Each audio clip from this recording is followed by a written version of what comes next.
सवाल मेरा बस इतना सा है कि क्या अगर एक औरत किसी व्यक्ति को, चाहे वो उसका हस्बैंड ही क्यों ना हो, अगर किसी चीज के लिए मना कर रही है कि वो आपके साथ नहीं रहना चाहती बिकॉज ऑफ द रीजंस जो कि साफ साफ है, प्रताड़ना हुई है, पहले सब कुछ हुआ है, सब जानते हैं, तो क्या एक औरत को समय लेने का अधिकार नहीं है?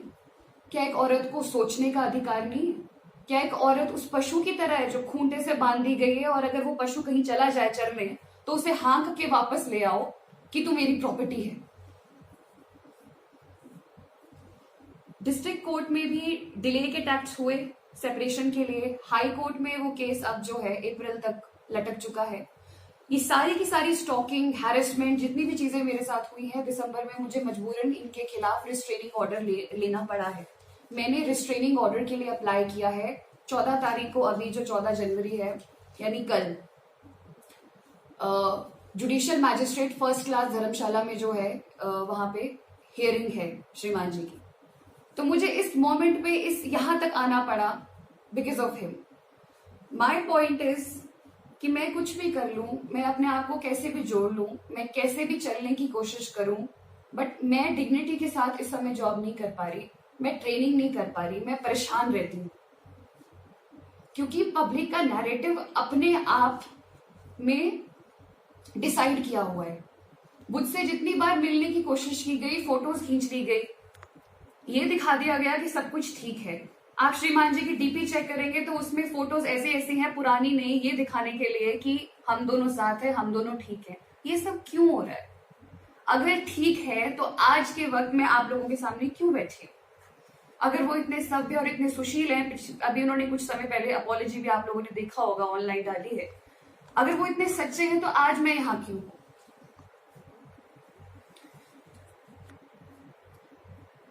मेरा आज का पॉइंट यहाँ पे आने का सिर्फ इतना सा है, मैं ऑनरेबल सीएम साहब को रिक्वेस्ट करती हूँ, मैं honourable prime minister of the country को अपील करती हूँ कि सर, आप लोगों का नारा है बेटी बचाओ बेटी पढ़ाओ। सर, बेटी को बचाएंगे, बेटी को पढ़ाएंगे भी, पर बेटों को समझाना बहुत जरूरी है। अगर बेटे कुछ गलत कर रहे हैं, हैरेसमेंट कर रहे हैं, उनको समझाना, डांटना बहुत जरूरी है सर, बहुत जरूरी है, क्योंकि मनमानी नहीं हो सकती सर। जो पावर का अब्यूज धर्मशाला में हो रहा है, मैं नहीं जानती कितनी लड़कियां हैं, मैं तो शायद भगवान की कृपा है कि मैं बोलने की हिम्मत रखती हूँ, लेकिन बहुत सारी लड़कियां हैं जो बोलती भी नहीं है उनके साथ क्या क्या हो रहा है, वो सिर्फ सहन कर जाती है। और वो क्यों? क्योंकि पावर में है व्यक्ति, उनके खिलाफ कोई भी नहीं बोलेगा। मेरे तक ये मैसेजेस आए जा रहे हैं कि तुम मीडिया में जाओ, तुम चाहे पुलिस में जाओ, तुम जहां मर्जी जाओ, अब बचा ही क्या है? क्योंकि डर ही नहीं है, डर ही किसी बात करने की, कोई उनको कोई बोलेगा। I appeal to honourable CM and PM, please इस प्रकार का जो पावर अब्यूज है उसे रोका जाए, चाहे वो धर्मशाला में है, चाहे वो हिमाचल में है, चाहे वो कहीं पे भी है। और एक और बात, I appeal to public as well, कि एक औरत बहुत कुछ सोच के समाज में सामने आती है, तो जब वो बोलने की हिम्मत रखती है तो आप उसकी इस हिम्मत को तोड़े ना। जब ये इंसिडेंट हुआ था तो उस समय लोगों ने कहा कि पहले मार खाई थी तो पहले क्यों नहीं बोले, फिर लोगों ने कहा कि अब मार खाई है तो अब वापस क्यों नहीं जाते। मतलब हर सिचुएशन में एक औरत को ही कॉम्प्रोमाइज के लिए बोला जाता है, एक औरत को ही एडजस्टमेंट के लिए बोला जाता है। But repeating my self again, ये स्टोरी औरत पुरुष की लड़ाई की नहीं है सर, ये गलत को गलत बोलने की है, नीति और अनीति की है। जितना हक श्रीमान को अपनी लाइफ में आगे बढ़ने का है, क्योंकि मैं उनको जाके परेशान नहीं कर रही हूँ, मैं उनको प्रेमिसेस में जाके एंट्री नहीं कर रही हूँ उनकी, वो जहां भी वो मीटिंग्स ले रहे हैं या जो कर रहे हैं, मैं रात को जाके उनके दरवाजे नहीं बजा रही हूँ। तो मेरे साथ भी ये नहीं होना चाहिए, मेरे साथ क्या किसी के साथ भी नहीं होना चाहिए। तो मेरी बस इतनी सी अपील है, सभी जितने भी हमारे बड़े बुजुर्ग हैं जो इस प्रकार के पावर अब्यूज को रोक सकते हैं तो जरूर रोके, क्योंकि हम बहुत गलत मैसेज जो है वो समाज में दे रहे हैं। क्योंकि ये लोग चलो, मैं औरों की बात नहीं करूंगी, श्रीमान जी दुनिया में जाके अच्छा चेहरा दिखाते हैं, लेकिन पीठ पीछे जो चीजें मेरे साथ हो रही है, अगर मैं ये नहीं बोलूंगी तो मेरा पर्पस डिफीट है हर चीज का।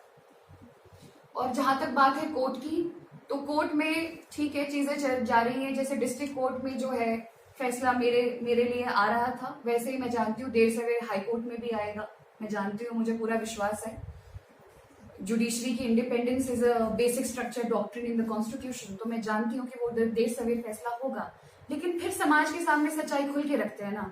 पीछे से नैरेटिव कुछ और है, आगे से कुछ और है, सब कुछ मैनेज है। क्योंकि मैं तो आज अकेली हूँ यहाँ। इस प्रेस कॉन्फ्रेंस के रिलीज के बाद मैं जानती हूँ महाशय की सारी टीम जो है वो लग जाएगी इस चीज को संभालने में। कई लोग मुझे गालियां देना फिर शुरू करेंगे, पर मैं सिर्फ इतना बोलना चाहती हूँ कि जब इस बार आप गालियां लिखें तो प्लीज एक बार अपनी माँ का चेहरा जरूर याद रखना। इस बार आप गालियां लिखें तो अपनी बेटी का चेहरा जरूर याद रखना कि मेरी जगह आपकी बेटी भी हो सकती थी। मेरा जब फिजिकल अब्यूज खत्म हो गया तो साइकोलॉजिकल अब्यूज शुरू हो गया। मेरी शादी की वीडियोस, मेरी पुरानी नई वीडियोस जनाब अपने दोस्तों के थ्रू यूट्यूब चैनल पे लॉन्च कर रहे हैं। क्यों? क्या दिखाना चाह रहे हैं? ये एक सभ्य इंसान को शोभा नहीं देता। तो इन द एंड